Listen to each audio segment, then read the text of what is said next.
Hello children. In the last video we have witnessed that when Prospero first landed on the enchanted island, he found Ariel imprisoned in a pine tree by an evil witch named Sycorax. Because he was too delicate a spirit to obey her evil commands, when Sycorax died, Ariel could not free himself and had been stuck in the spell for 12 years. Prospero heard Ariel's wailing and released him from bondage by his magic. As a result, Ariel has been a faithful servant ever since. After telling this story, Prospero promises Ariel freedom within a week if all of his orders are properly carried out. He then sends Ariel to fetch Ferdinand, the young prince, who is alone and certain that his father has drowned in the shipwreck, and bring him to this part of the island. Let's see what happens next in Act 1, Scene 2. Caliban, as wicked dew as ever my mother brushed with raven's feather from unwholesome fen drop on you both. Raven is a bird of ill omen. Unwholesome is harmful and fen is marshland. So here Caliban says, I hope that a dew as evil as the one my mother used to gather from poison swamps and apply with a raven's feather will fall on top of you. A southwest blow on E. May a hot wind from the southwest blow on you and blister you all over and cover you with blisters. Now when Caliban curses Prospero this way, so Prospero says, for this be sure tonight thou shalt have cramps. Cramps is rheumatic pains. He says, for saying that, rest assured, I will give you cramps. Side stitches that shall pen thy breath up. Pen is hinder. He says, pains in your sides that will make it hard to breathe. Urchins. Now what are urchins? Goblins shaped as hedgehogs. He says, urchins shall, for that vast of night that they may work all exercise on thee. Goblins shaped like hedgehogs will come out at night when they are free to act and do their worst to you. Thou shalt be pinched as thick as honeycomb, and each comb more stinging than bees made them. He says, every inch of you will be stung, and each stung will hurt more than bees' stings. Caliban, I must eat my dinner. He says it's time for my dinner. This island's mine by Sycorax my mother, which thou takest from me. This island is mine, given to me by my mother Sycorax, and you took it from me. When you first came here, thou strokest me and madest much of me. You petted me and treated me well. Wouldst give me water with berries in it. You would give me water with berries in it, and teach me how to name the bigger light, that is sun, and how the less, that is moon, that burn by day and night. And you taught me the names for the sun burning in the daytime and the moon which lightens the night. And then I loved thee and showed thee all the qualities of the isle. Isle is island and qualities are characteristics. I loved you then, and I showed you all the features of the island. The fresh springs, brine pits, barren place, and fertile. Brine pits are salt pits. He says the freshwater springs, the salt water pits, the places that were good for growing things, and those that were not fertile. Cursed be I that did so. He says a curse should fall on me for doing all that. I shouldn't have done that. All the charms of Sycorax, toads, beetles, bats light on you. May all the evil spells of Sycorax torment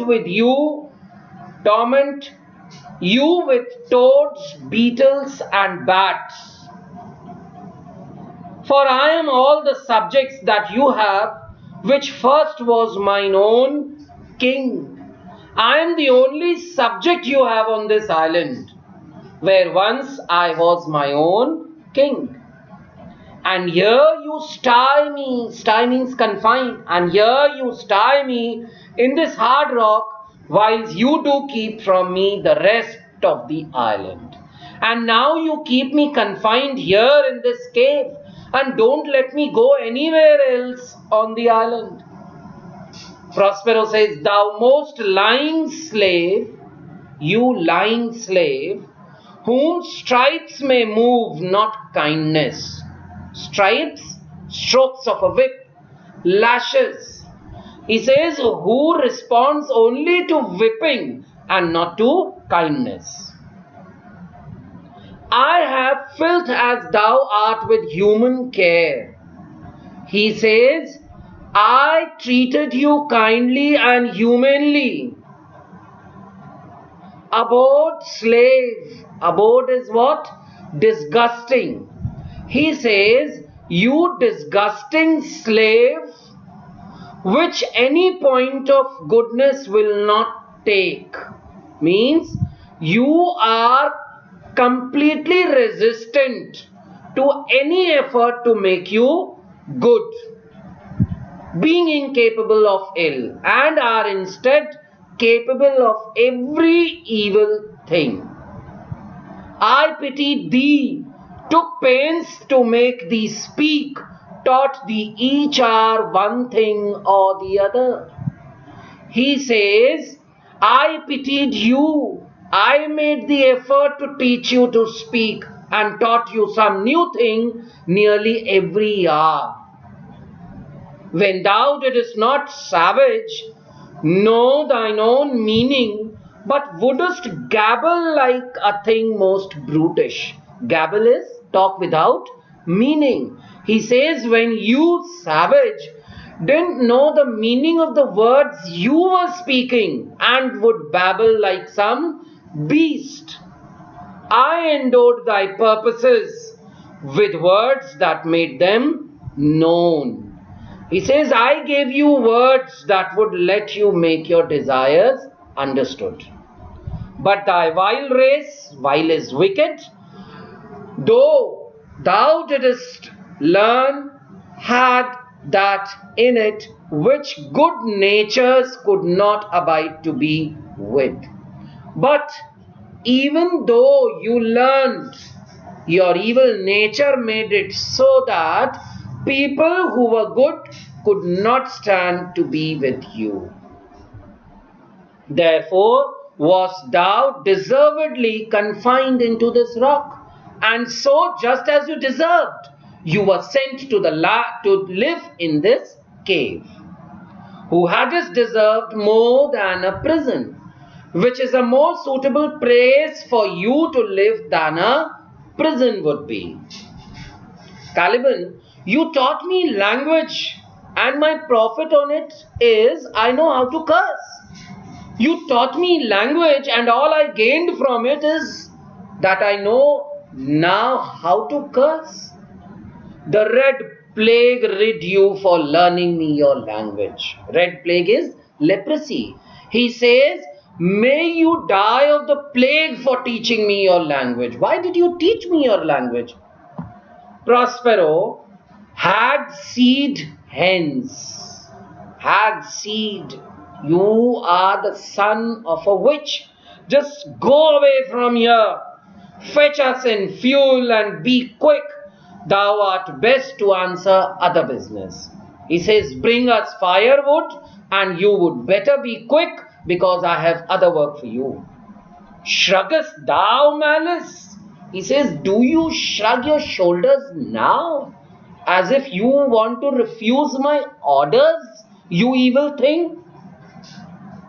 If thou neglectest or dost unwillingly what I command, I'll rack thee with old cramps. Cramps, muscle pain, and rack is torment. He says, if you neglect my commands or perform them grudgingly, I'll overwhelm your body with painful cramps. Fill all thy bones with aches, make thee roar. I'll fill your bones with aches and make you scream. That beast shall tremble at thy din. Din is groans, so that even the wild animals will tremble at the noise you will make. Caliban is very shocked and he's very frightened and he says, no, pray thee, no, I beg you. Aside means to himself. He says, I must obey. To himself he says, I must obey him. His art is of such power, it would control my dam's god Setibos. His magic is so powerful that he could even defeat Setibos, the god that my mother used to worship, and make a vassal of him. Vassal means slave, and make him into his servant.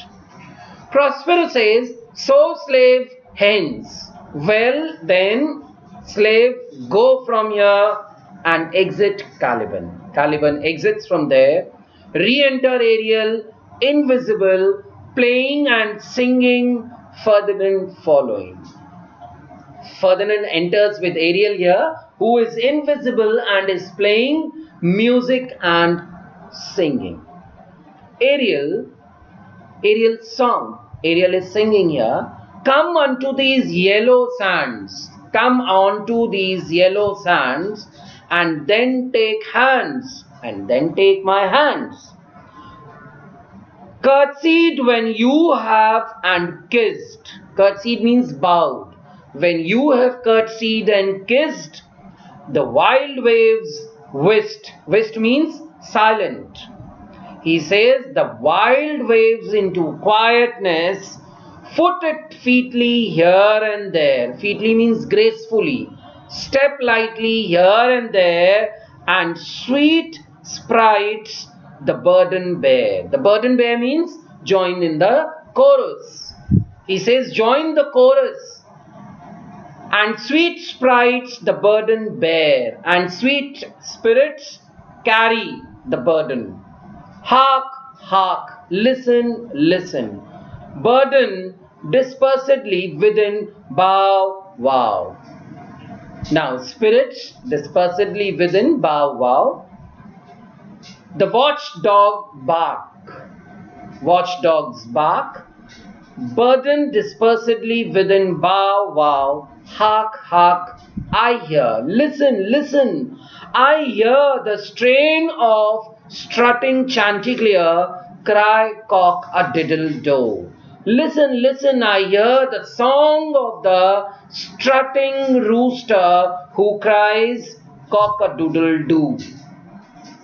Ferdinand, where should this music be? Ferdinand gets shocked to listen to this music because he cannot see anyone.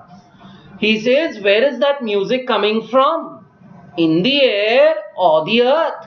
From the air or the ground? It sounds no more. It's no longer playing. And sure it waits upon some gods of the island.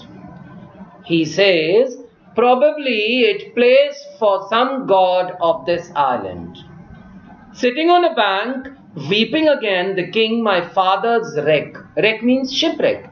And as I sat on a sandbank on the beach, crying again about my father's shipwreck, this music crept by me upon the waters, allaying both their fury and my passion with its sweet air. Allaying means subsiding. He says, I heard the music over the roaring of the waves, and it claimed the fury of the water and soothed my intense sadness with its sweet sound. Thence I have followed it. I have followed it here. Or it have drawn me rather. Or maybe I should say it led me here, but 'tis gone. But now it's gone. No, it begins again. No, it started up again. Ariel again sings. He's singing. Full fathom 5 thy father lies. He says your father lies 30 feet below the sea. Of his bones are coral made. His bones are made of coral now. Those are pearls that were his eyes. His eyes have turned to pearls. Nothing of him that doth fade. Every part of him that is impermanent, but doth suffer a sea change, has changed completely in the sea into something rich and strange, to become something rich and strange. Sea nymphs hourly ring his knell. Now what is knell? Funeral bell. He says sea nymphs ring his death bell hourly. Burdened within, ding dong. Hark! Now I hear them, ding dong bell. Listen, I hear them ringing the bell. Ferdinand, the ditty does remember my drowned father. Ditty is song. He says this song is in honor of my drowned father. This is no mortal business, nor no sound that the earth owes. This is not something done by mortals, nor is it a sound that could come from the normal world. I hear it now above me. I hear it now coming from above me. Prospero, the fringed curtains of thine eye advance and say what thou seest yond. Yond means over there. Fringed curtains are tasseled curtains of eyelids. Now Prospero to Miranda, he says, he's talking to Miranda and he says, he's asking her, lift the tasseled curtains of your eyelids and tell me what you see over there. Now Miranda sees for the first time a man in her life. What is it? A spirit? Lord, how it looks about. What is it? A spirit? Lord, it's looking all around. Believe me, sir, it carries a brave form. Form means physical appearance. Believe me, sir, it is very good looking, but it is a spirit. But it must be a spirit. Prospero says, no, wench. Wench means girl. It eats and sleeps and hath such senses as we have such. No, my girl, it eats and sleeps and has the same senses as we do. This gallant which thou seest was in the wreck. Gallant is fine gentleman. He is telling Miranda, this gentleman you see was in the shipwreck. But he is something stained with grief. Stained means disfigured. And even though he is marked by grief. That's beauty's canker. Canker is corruption. He says that's beauty's canker means that destroys beauty. He says that's beauty's canker. Thou mightest call him a good person. He says he is being disfigured by the grief which always spoils beauty. And you could describe him as handsome. He hath lost his fellows. He has lost all his friends and strays about to find them. Strays means wanders. And he is wandering around trying to find them. So this much is enough for today, children. We will continue the scene in the next video.